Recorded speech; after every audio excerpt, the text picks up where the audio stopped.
Do you struggle with learning the rules of golf? Whether you've been playing for years or are brand new to the game, this is the podcast for you.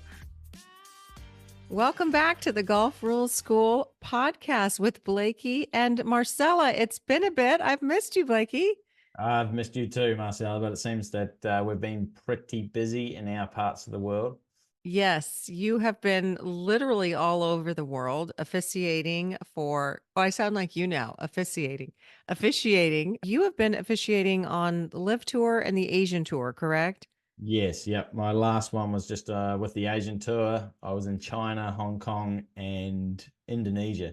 Today, we're going to answer some questions, and one specifically that comes up so much is those abnormal course conditions, that cart path, whether or not you get free relief, and how to determine that free relief. And this one just seems to be a big source of disagreement and sometimes even argument. So I happen to have a video from a friend of mine. We'll call him John. Okay. And so John had an issue here with this ball on a cart path and a hedge next to it. So let's just jump into his situation and what he should have done, what his options were, and that sort of thing. So, Blake, you want to just talk a little bit about where his ball is in relation to the fairway and the cart path? Yeah, so he's hit his ball a little bit right on this hole. And you say what he should have done. He actually looks to have done everything pretty well. He could have played the ball as a lies, which is the option that he chose, or he could have taken free relief. But free relief would have pushed him further into the hedge, which for most people was a pretty difficult shot to try and hit your ball out of a hedge. So he just went with the playing the ball as it lies and chipped the ball down the cart path and got lucky enough that it didn't bounce back into the hedge. So pretty good. He didn't have, the ball wasn't on the cart path, but he did have interference under rule 16.1 because his feet were standing on the cart path. Yes, and so he assumed, like most people, that you could come over to the left side or the fairway side of the cart path and take relief there, right? And just be no closer to the hole. But the reality is, when we talk about the areas of the course, which is so important to your understanding of the rules of golf, knowing what those areas are and the general area is where that bush was, and the definition in the rules of golf book says the general area may contain fairway, rough, bushes, or trees. So it doesn't mean it's just fairway, right? Just perfectly pristine little pastures. It could be lots of different things. And so in this case, the right side of the cart path is actually general area, but there happens to be a big hedge there. So his true nearest point of complete relief is in the general area, must be in the general area. And guess what? That time, that general area had a big hedge in it. So if he would have tried to take a drop from knee height to find his nearest point of complete relief over there, there would have been an issue with this.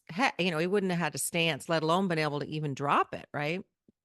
Yeah, exactly right. As you said, the general area includes everything that isn't a bunker, putting green of the hole being played, teeing area of the hole being played, and I'm missing one. Putting green, bunker, penalty area. Oh, penalty area. There you go. I missed one. But so there was none of that. It was simply just fairway rough, and the rough included a hedge and the cart path. And as we said, he could have taken free relief. He was allowed to take free relief, but it would have put him in a horrible position. There was no option to drop on the other side of the cart path unless he wanted to take an unplayable for a penalty of 1. That was an option, but for free relief, there was no option to drop at the nicest point. You have to drop at the nearest point of complete relief, which would have been further into the hedge. Well, it was clear that the nearest point of complete relief was right there where that ball was, right?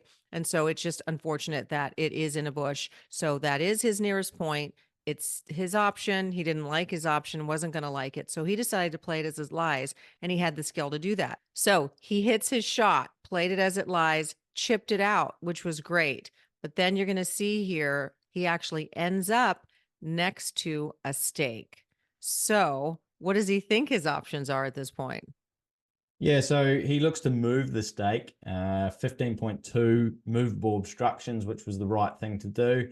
Tries to move it and sees that he can't move it. Now, would it have been movable without damaging the obstruction or the course by someone younger and stronger? Who knows? For him, for that player, it was definitely an immovable obstruction. And again, similar to the cart path, he was allowed free relief.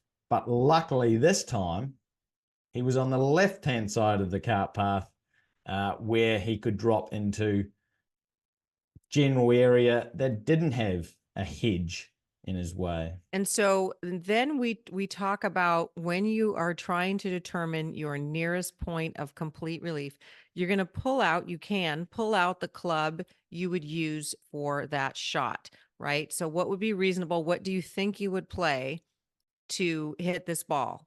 So he pulls out an iron that feels like he would be using for this shot. And that's going to help him determine his nearest point of complete relief. Now, for that player, because of his skill level, he's like a scratch golfer. He was actually going for the shot between the trees because he had the skill to do that. So his nearest point of complete relief, he needed to back off a little further from those stakes. If it were my ball that were sitting there and I were trying to take free relief from this immovable obstruction, this permanent stake, I would actually probably be a little closer because I would just be chipping it to the left side of the fairway or to the left of where we were into the fairway. So it's what's reasonable for you, right? For the player. So he decides, okay, I'm going to go for it. This is what I'm going to do. He determines his nearest point of complete relief, and then he gets that one club length. Now, he did put his club down. He put down an iron. Let's talk about that for a sec. Yeah, well, there's no issue there that for him to put down the iron, but the iron doesn't define, not knowing exactly what's in his bag, but I'm assuming he has a driver, which would be the longest club. But putting down the iron, there's no penalty for doing that.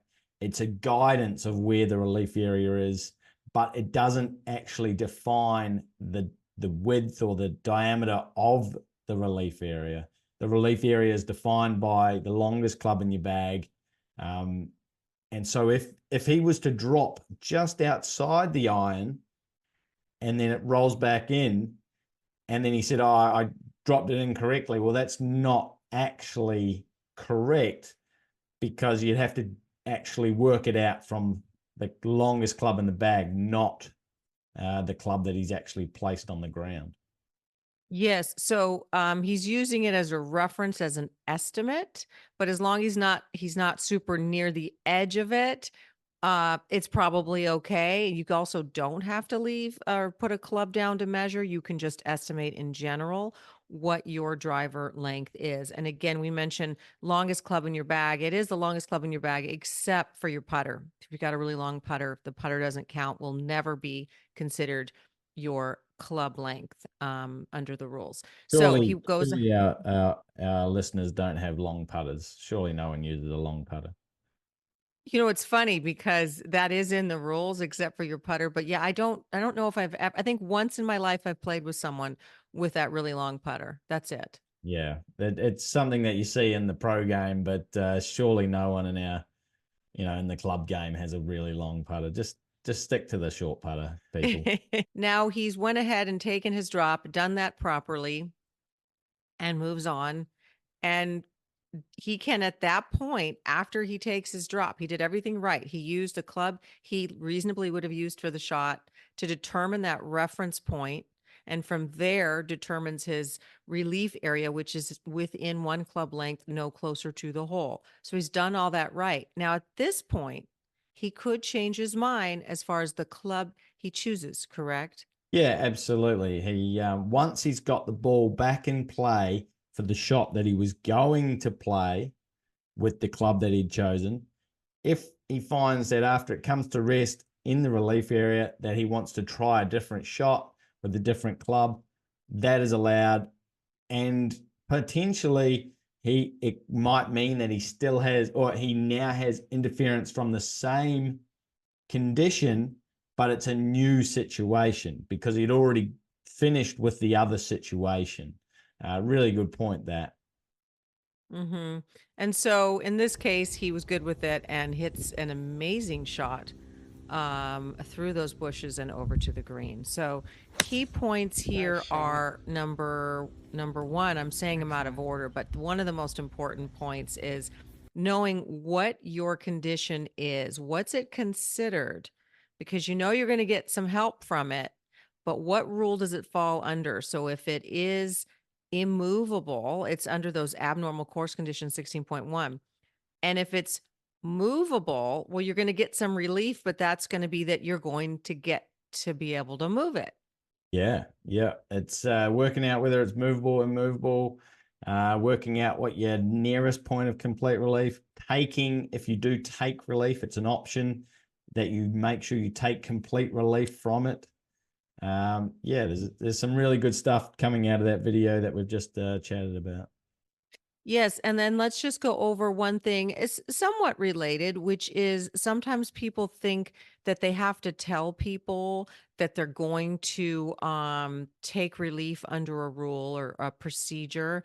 And you don't necessarily have to. You know, in the rules of golf, when I teach my girlfriend's golf experience clinics, we talk about must, may, and should in the rules. And I know we have this on our podcast as well, Blakey. And so you think about whether you maybe should. Well, you probably should tell someone, "Oh, hey, I'm not sure if this is my ball in the fairway. I'm going to lift it up to identify it." Of course, you're going to put a marker down next to it first, but you don't have to tell anyone anymore. That changed in 2019. You can just do it on your own. And the same thing here with this taking relief. It's helpful. Maybe you should tell people that you are, but you don't have to tell them, right? Yeah, I like to think of it more as if you don't do it, we're not going to penalize you. But I would still advise that you do if someone's nearby. But if your other people in the group are searching for a ball and they can't see what you're doing, not necessarily going to yell out across the fairway, "Oh, I'm just picking up my ball to identify it." But you're not going to get a penalty if you don't. But if they're nearby, a quick word just saying, "Oh, this is what I'm going to do," is fine. Yes. I would prefer that. Yeah, and then if someone wants to come and watch you do it, that's fine. They can, depending on if it's a tournament or not. They may wish to. Now, one situation where you could incur a penalty if you don't tell them is in match play. In match play, you are obligated, not before you do it, but before they make their next stroke.